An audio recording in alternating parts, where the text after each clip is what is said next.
Well, hello. I thought I'd do a comments piece video thing. This is a thing that people do on YouTube, isn't it? Where they talk about people's comments. This is a thing. I feel like I just leveled up on YouTube. Anyway, thanks very much for engaging in the discussion about veganism. But more broadly, how do we have a conversation that's not necessarily palatable for at least one side of the argument? And special thanks to Aidan and Tom, who engaged in a lively exchange of thoughts and ideas, and I really appreciate you doing that. Tom takes the stance of being, I think, a meat eater, and was particularly upset when we had a conversation about chicks and what happens, because to make eggs, you need hens, right? So you need to hatch a batch of eggs to let them grow to become hens to lay some eggs. But of course, what you don't need is any males, because they don't lay eggs. I mean, I did once, but I was very drunk. So what happens with the male chicks is very sad. The minute they hatch, they get sexed, and the males either get thrown into a macerator, which is it's literally a shredder, and they just get ground up alive, sadly, or they get gassed. And Tom took a fairly nuanced approach about gassing versus grinding. I'm not too crazy about either, and I don't know that Tom was crazy about that. Were you crazy about that, Tom? And was kind of upset because I posted a link to that and saying the use of oh so cute chicks makes it feels like it's being rammed down your throat, and he said posting barbaric videos, because I posted a video of a macerator of chicks being ground up, and I confess, Tom, I didn't really look at it too closely because I find it very distressing too, so I just kind of put chick macerator into YouTube and kind of pasted the first link that I found without really looking at it too closely, because it is horrendous. And the trouble is that any eggs, whether they're barn reared, free range, organic, they all involve that process, because nobody needs the male chicks to lay eggs. So Tom felt that graphic videos are not the way forward, so that wasn't helpful. So I'm sorry about that, Tom. Stay with us, though. Thanks. I appreciate that. And thanks to Aidan for talking about that too. Darren says, I'm a reasonable guy. I'll compromise. I'll give up red meat and bacon, but want to keep the white meats and the fish. Okay? There you go. Darren, that's. I mean, it's great that you're prepared to compromise. I sort of slightly feel that you're compromising yourself, though, really, aren't you? In terms of your values, if you agree that you shouldn't eat red meat and bacon, but you want to eat white meats and fish. When you say white meat, do you mean? Well, I don't know what that is. Is that pork? Is that chicken? I mean, everybody knows, right, that pigs are as intelligent as dogs, if not more, right? I mean, that's kind of an established. We have consensus on that. So I don't understand why you wouldn't eat dog meat. I mean, why not eat dog meat? It kind of comes down to the question of, are your low priorities more important than another sentient being's high priorities? Because, you know, what's a high priority is being alive, right? A low priority would be having a chicken drumstick. It's not a huge priority, not compared to how it feels for that animal. And so, I don't know, Darren, how do you feel about that one? Malcolm says, I have an opinion. Firstly, vegans can be just as closed-minded as meat eaters. Absolutely right. Absolutely right. And we can attack it with a zealous fervour. That's why I've always maintained that vegans, you shouldn't be allowed to declare your veganism unless you've been approved by a panel of me. Because most of us are lousy ambassadors for it, because we get all upset, we get all het up and upset, and then we get all strident because it's distressing. It's I posted a thing on Facebook last week, and it was a quote from someone who was sort of saying that if you're a feminist, you should be vegan, because if you're a feminist, you're opposed to inequalities of power. And if you extend that universally, and don't just apply that to gender, but also to race and physical ability and all of those things, you should also extend it to animals. You're taking power from another animal by taking its life. And it also sort of made a comparison with rape. And it was not terribly well received. And I'm not saying that I wholly agreed with it, but I think that if you lived in a society where rape was acceptable, say you could live in a society where eating pigs wasn't acceptable, but stoning women to death because their relative had committed adultery was acceptable, you'd probably want to speak out, and you'd probably be very upset by what was going on. And that's why vegans sort of sometimes get a bit strident and preachy, is because we get very upset. It's distressing. So that's kind of why sometimes we can come across as being arseholes, frankly. It's just because we're upset. Also, Malcolm says, if we grew meat in a lab, yes, lab-grown meat is a thing. It's called in vitro meat, meaning that no animals were harmed. I think vegans would still have a problem with it. I wouldn't have a problem with it at all. In fact, I would probably try it. I've sort of reached a point where I'd probably be a bit squeamish about it. But 3 or 4 years ago, I probably would have been very curious to try it. But if they could just sort out camembert, I'd be a very happy man. No, if it hasn't got a central nervous system and it hasn't got a brain, and it hasn't got a sort of basic kind of sentience or an ability to enjoy happiness or suffer pain, eat it. Peter Singer advocates eating bivalves. He's vegan, but he says eat mussels, limpets, you know, whatever you want, like that, because they have a central nervous system and they don't have a brain. He may have a point. It's not really much more than a plant. It's just a meaty plant.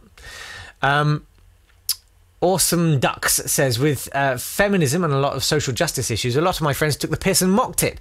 It just took me going, well, in a non-accusatory tone for about 6 months, and then they did start to come around and looked it up themselves.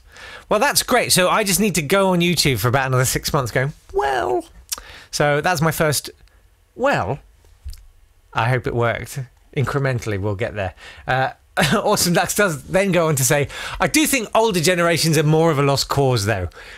Now, come on, Awesome Ducks. You're not judging a certain demographic in society, are you? You're not making wide assumptions about them, are you?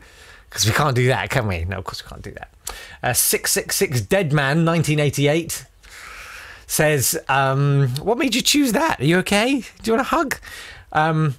Says that it's important to present what we're talking about in a way that doesn't seem like fringe activism or that people are being shouted at like naughty school kids. Treat people with respect and consideration. You'll be surprised at how much they respond to you. I absolutely agree. I think dignity is what we need. And I really thank everybody in this comments thing. I was absolutely blown away. I thought we'd be talking about our bloody immigrants within 7 comments, but it's been an incredibly dignified and respectful discussion. I'm really thrilled by that. It's really exciting. Angharad says, this is making me think. I've always eaten meat, though, as I also consider myself an animal lover. I realise I'm guilty of turning a blind eye. Well, this is the thing. I think we're all animal lovers. You know, if we heard about a dog fight, I think we'd all agree that that was a bad thing. It's using an animal for your pleasure. But then arguably, so is killing a cow to eat a cheeseburger. Don't know. Steve says, choice is good, like the choice to buy masking tape to use when putting bright green paint next to a white door frame. I know, it's just there. I'm so sorry. And tidy your glory hole, lad. You're on telly on tablet. My glory hole is none of your business, Steve. That's another video for another day. But yeah, I definitely should have a tidy. It is awful. Look, carnage. Absolute carnage. Dropped Elbow says, I don't think this is a winnable argument.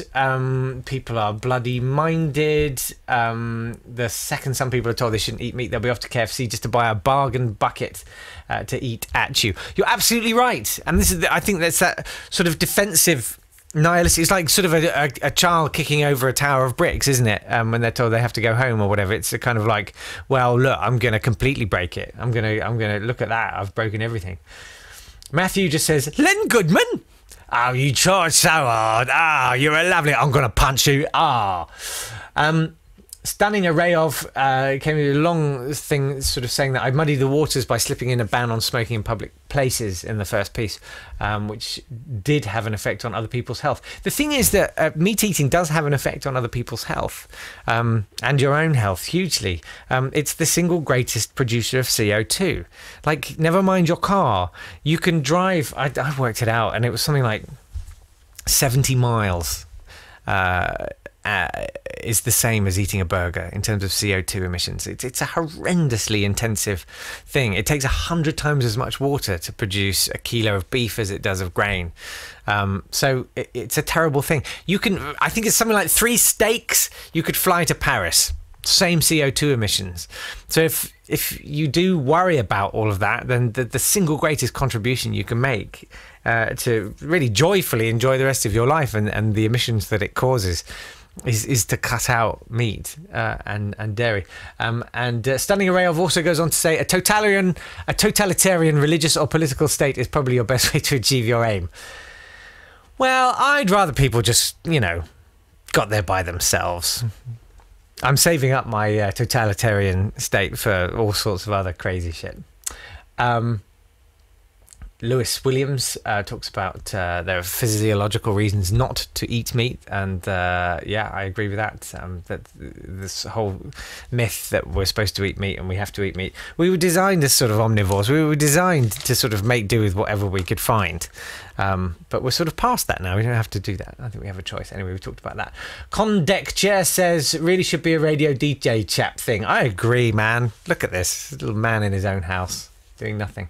Snooty McFlude says, I'll continue to feel guilty, but in truth, you're going to have to resort to horrible shit like threatening my family to make me stop. Come on. I'm not going to do that. It says, I know that makes me sound like a terrible human being, but I really, really like eating animals. I'm happy for people to try and convince me otherwise, though. Vegetarians are way better than religious nuts. Well, I'm glad we're not right on the floor. Someone asked me, Lady Baskers says, have you read any of Gary Francione's work? I've just started reading Eat Like You Care, and it's a fantastic book. He starts on the principle that we all care about animals, right? And we all agree that you shouldn't needlessly harm an animal. So your values compel you to be vegan. It's not me imposing mine. It's actually your own values, which is quite an interesting standpoint. Anyway, James says, hey, come on now. Compare the eating of meat to endorsing slavery is a bit much, isn't it? Or the Holocaust in the case of PETA's battery chicken campaign. I did specifically say in that first video, I am not comparing slavery with the eating meat argument. I'm just saying there are a lot of similarities in the arguments that get put forward by people to defend either slavery or eating meat. And in terms of the Holocaust, I have been on the radio, and because Morrissey, I think, as well as PETA, have sort of compared it to the Holocaust. I was quite chilled when I saw a truck. I was on the megabus. I'm not proud about it, but look, here I am on YouTube. I'm not exactly coining it. I saw a truck go past, and it was a livestock truck, probably for pigs. And it was like 3 stories high, this truck, with little slits for air.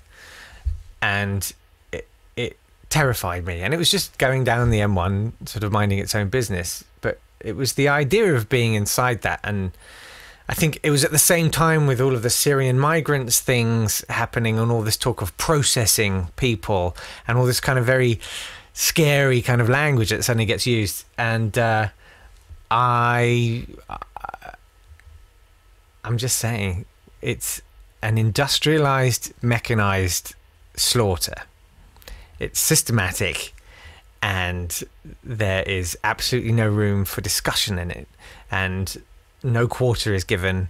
It is merciless. There is no right to appeal.